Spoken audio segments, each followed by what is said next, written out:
News 46 is brought to you by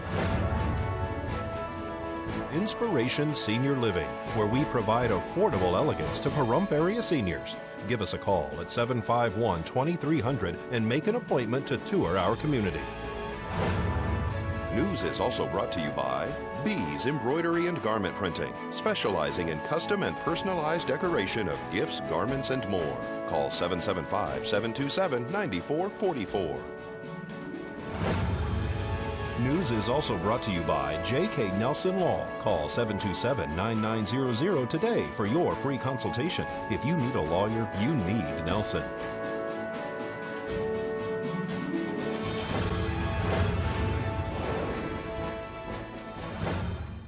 Tonight on News 46, a domestic dispute erupts after an accident. Nye County's first medical marijuana dispensary will soon open its doors. And Valley Electric Association is filling the bucket truck with school supplies. News 46 starts now. You're watching KPVM News 46 with Monique Mitchell. Local coverage from Deanna O'Donnell.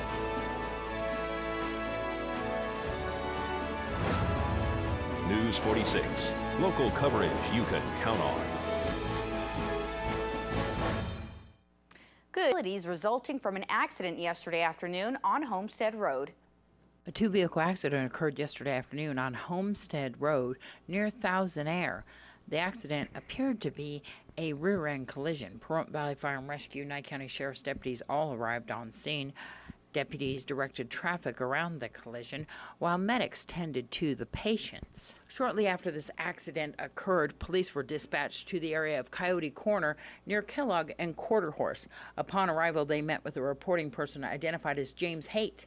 According to James, he explained that a domestic dispute started over the traffic accident in front of Lakeside.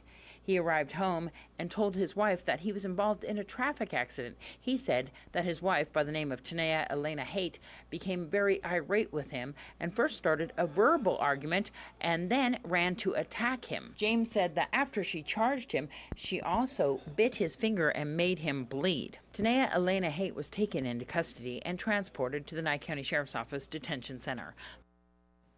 Well, two vehicles collided at the intersection of Bourbon Street and Pahrump Valley Boulevard today. A two-vehicle accident occurred this afternoon on Pahrump Valley Boulevard and Bourbon Street.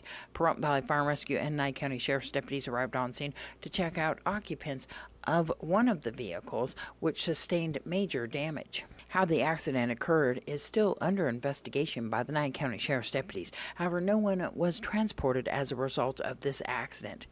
Nye County Sheriff's deputies directed traffic around the incident while medics attended to the victims. This is Deanna O'Donnell for News 46. And the Grove Wellness Center is getting ready to open for business soon. We caught up with the owner, Dimitri Corridas. This is going to be a medical marijuana dispensary. We're actually the only dispensary in Nye County that got approval. And so we are here in the town of Pahrump. And we are looking to open this facility sometime between October 1st and November 1st. And why the date for October and November, do you know? The reason for that is there isn't enough product right now out there in the state actually to dispense in our dispensary. So we're looking for high quality organic strains, and to do that we need to wait a little bit longer, and we're looking sometime between October and November in acquiring that product. You're going to be buying or purchasing local? Yes, we're gonna. The plan is to buy almost 100% of all of our product locally here in Nye County. We've spoken to the various cultivators, and from the feedback we're getting, we're looking at around an October timeframe. They'll have product for us to dispense. You also have a location in Clark County? Yes, we do. We have one on Paradise Road over in Clark County in Las Vegas. Is that open now? No, that'll be opened probably the end of the year, December, maybe beginning of 16 in January. Let's talk about some of the medical marijuana benefits. Medically, there's probably hundreds of different types of benefits for marijuana, for various health conditions and ailments, anywhere from glaucoma to cancer. As research is being done more and more every day, people are starting to learn the benefits of the cannabis plant. You know, it's people are getting their tremors soothed through people that have Parkinson's disease or pain through, getting relieved from multiple sclerosis. So there's different ailments and conditions that are definitely being helped. And minimal side effects. Very minimal side effects. All right, let's talk about the different types of marijuana products and how they're used. There's various types of medical marijuana products. You can go anywhere from the flower.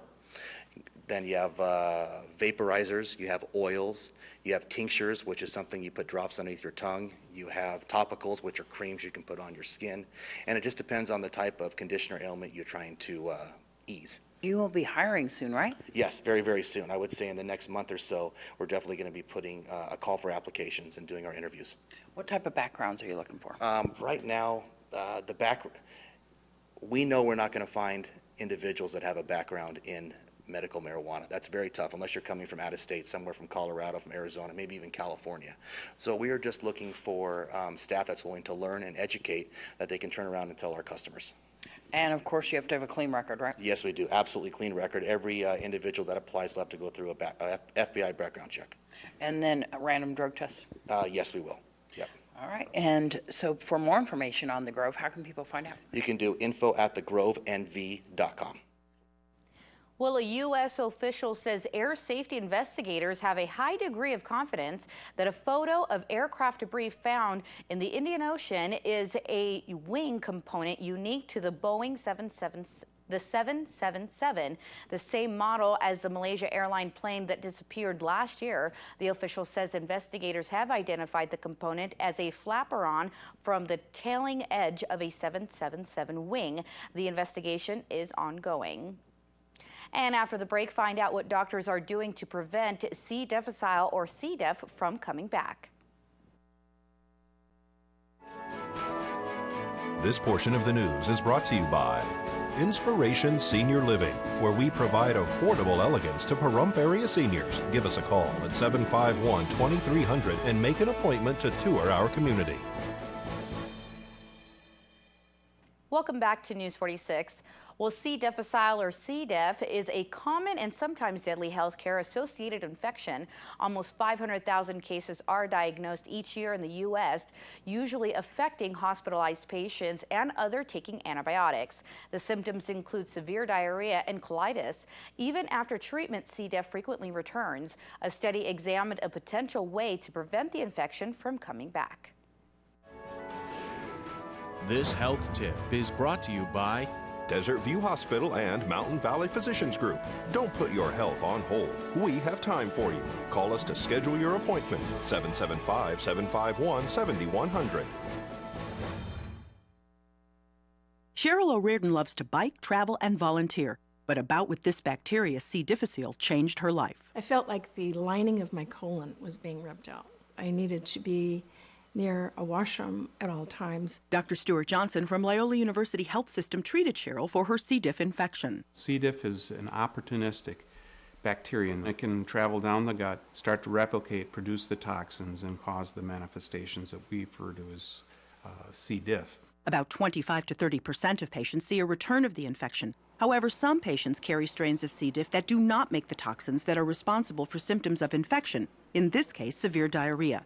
These are called non-toxigenic strains. If that strain can be established in your gut, it will keep out the toxigenic strains. In fact, it may even force out some of these toxigenic strains. Dr. Dale Girding from the Edward Hines VA Hospital and co-authors looked at 168 patients who had been successfully treated for C. diff and randomly assigned them to 4 groups. 3 of the groups received varying doses of the non-toxigenic C. diff strain. The 4th group received a placebo. The secret clearly was to get these patients to be colonized with this non-toxigenic strain, which just means that these strains set up housekeeping in the GI tract. We got about 70% of patients to colonize with this strain after treatment. We were able to reduce the recurrence rate from 30% in the placebo group down to 11% for all patients who got the non-toxigenic strain. And for the dose that worked the best, the recurrence rate was 5%. Administration of non-toxigenic strains did not result in any severe side effects compared with placebo. It's the first time that we've taken a strain of the same bacteria that causes the disease and actually used it as a preventive measure. Luckily, Cheryl did not have a recurrence of C. diff. Her health is back to normal, and she is looking forward to My next trip. Catherine Dolph, The JAMA Report. The non-toxigenic C. diff bacteria only stays in the GI tract temporarily. Study authors say this corresponds to when a patient's normal bacteria is recovered, which pushes out the non-toxigenic strain. And Nevada Highway Patrol wants to remind everyone about an existing law that they are continuing to enforce. There is a reported rise in trooper-related accidents that can be avoided if the public can follow some simple rules of the road. Deanna O'Donnell spoke to Trooper Loy Hickson about what to do when you see an emergency vehicle stopped in or next to a traveling lane.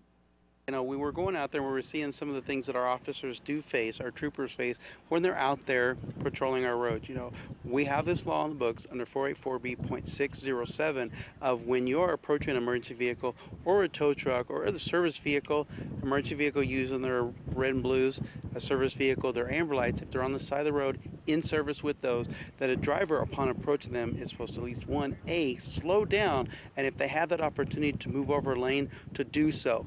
And the reason we want to make sure that we get this out to the public is because unfortunately we have seen way too many of our police vehicles, 10 so far this year, that have been struck by the ear simply by a driver not giving them that space, and unfortunately that's when those collisions occur. So there has been 10 officer involved crashes where somebody has pulled up and hit the back of a cop car? That is correct. You know, and it's just simply from that driver not being aware, one, of this law, and then two, possibly being distracted. You have these police vehicles which are clearly marked. They are using their red and blues. So for some reason, these drivers not paying attention. But most of the time what we're seeing is that when a driver approaches that police vehicle or service vehicle, they tend to panic, apply too much braking, lose control. And at that point, their vehicle is really at the mercy of where momentum's going to take them. And a lot of times it's in the back of that police car. So this law has been on the books for a long time. It has. It's been on the law now for 12 years, and that's why we've seen way too many times where people aren't adhering by that rule. We do not want to see, one, our community, our public get involved in these collisions, but mostly, we don't want these officers being hurt. We're in contact, whether it's on a traffic stop, maybe a collision investigation, or other types where we're involved with the public, where our focus is making sure that we keep them safe, the officer keep them safe. If they're having now to worry about vehicles as they're passing by, that something else is taking away their attention, and we don't want that to happen. You know, one of the things that we've consistently had to remind drivers, especially here in the Las Vegas or the Southern Nevada area in Pahrump, is where too many drivers still are being distracted. They're focusing on their telephone, they're playing with the radio. We have mentioned where, sometimes the occupants inside there are again pulling away. If your approach, when you're focusing on the roadway, you'll be able to anticipate, okay, I see a police vehicle or service vehicle down the road. I do have a multi-lane right here where I can move over. You start preparing, get ahead or get moved over way ahead of time, because one, if you do have a car in there, you allow them to maybe slow down, give you that space, or you can, and that allows you. If you can't for some reason, that law does say that if you're upon approach and cannot safely move over, maybe because of weather, traffic, you are required to slow down if it's a posted speed limit to below that, because the main thing is you want to make sure that if for some reason something happens, inadvertently where maybe the officer has to direct traffic, you're prepared to slow down and even stop, so at the direction of that officer. A 64-year-old man was located in collaboration between Nye County Sheriff deputies and search and rescue over the weekend. On Friday night, the Nye County Sheriff's Office dispatch received a call for assistance from a stranded gentleman on Sterling Mountain in the Spring Mountain Range along the Highway 95 corridor.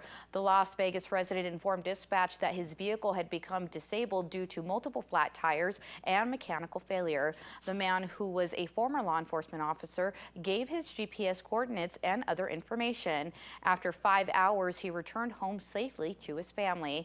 The Nye County Sheriff's Office Search and Rescue credits the quick retrieval to the stranded gentleman to his preparation and knowledge of his surroundings. By being prepared, he was able to provide good information to dispatch. He provided his destination information and the route he took. He provided the same information to his wife prior to leaving. The gentleman also stayed with his vehicle and used it as shelter, and had taken along plenty of water and some food. Well, folks, after these messages, we're going to have some more local news for you, so don't go anywhere.